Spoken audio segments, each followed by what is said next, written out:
why. Mona, first let me start off with an apology. I apologize for getting frustrated at your potting style. But today I realized you have to act like you're carrying the team on your back because Joe Budden just put Mona Love on blast, and now the internet is asking one simple but uncomfortable question. What is Mona actually supposed to do? Should she respond publicly and risk making things worse, or stay silent and let the narrative run without her? Is this really about accountability, or is it a power move happening in front of millions of people? Because this situation isn't as one-sided as it looks, and once you understand the dynamics behind it, the entire story hits differently. it's a pod I love. This is not it. And I've been getting on Mona's backside for the better half of 2 months now. And it wasn't until today's Patreon episode that I finally figured out why. Mona, first let me start off with an apology. I apologize for getting frustrated at your potting style. But today I realized you have to act like you're carrying the team on your back because who the fuck else is going to?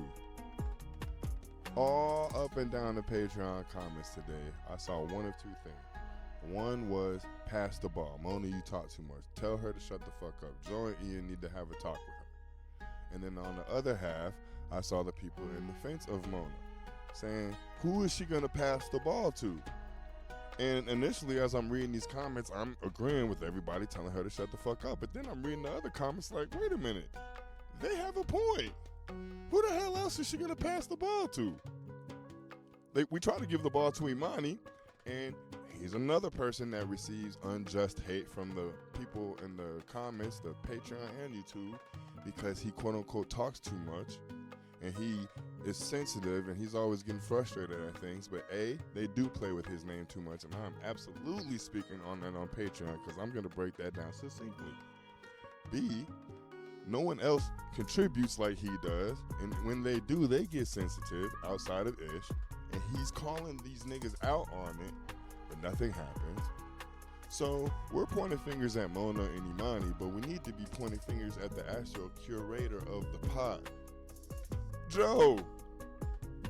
There's been a bunch of times here lately where Joe has been telling a story, and we know he's the master orator.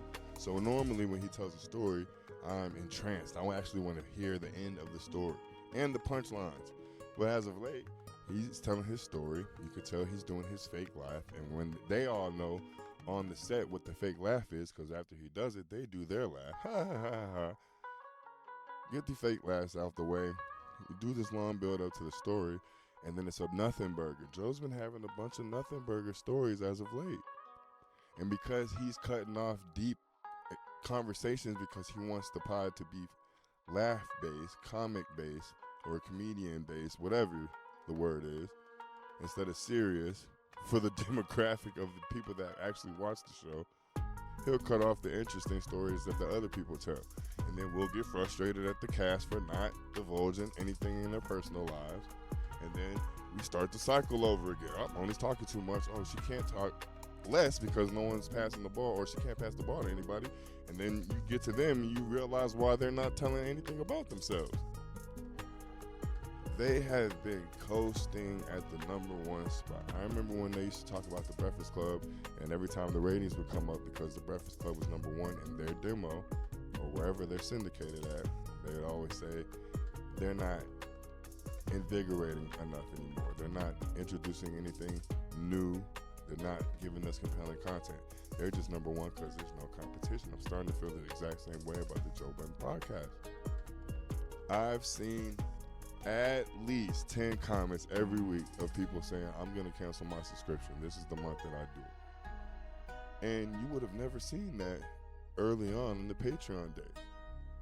And I'm torn because I feel everyone like, damn, it hasn't been hitting the same.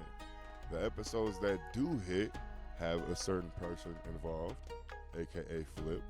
But then, here, let me not discredit, Mark's presence is missed. Mona had a good pod in her standards because she was doing all the carrying like she normally does on her own network, to the point where people were telling us to go watch her on her network. Like, well, we do that already. And there's no point in her being a new hire and not contributing more than the people that are on the pod. What would be the point of adding her? Just so she could be the female voice? No. She's looking at this like an opportunity, and the people that are on the show, she's called out vehemently. She said it numerous times, Joe, you are better off doing this by yourself. And that's just taking a shot at Ish, Ice, Imani, everybody except Mark and Flip. You're better off doing this on your own. She's telling this nigga, I can't do it with these niggas. And since these niggas aren't contributing, I'm gonna overtalk these niggas. And now it looks like Joe and Mona have a little beef brewing up. And I'm not gonna speculate too much on that yet. But there's something there too. Because Mona feels, why are you coming at me so hard? You're telling me shut the fuck up. You're telling me pass the ball. You're telling me let other people get involved. But when I'm sitting here mute, nobody's saying anything. No one. Except Imani. And we already know how she feels about Imani because she tries to defend him every chance she gets. I'm getting tired of pointing the finger at Mona. I'm getting tired of pointing the finger at Mark. I'm getting tired of speaking on the new hires for their contributions to the show. Because let's be clear, they're coming on here giving it their all. It's Ice and Ish that act like this show is beneath them. And notice Ice said he was going to come out with Patreon. I'm still waiting. As much as y'all talk shit about Imani, he said, I'm going to make a Patreon, made that motherfucker, and is booming on it.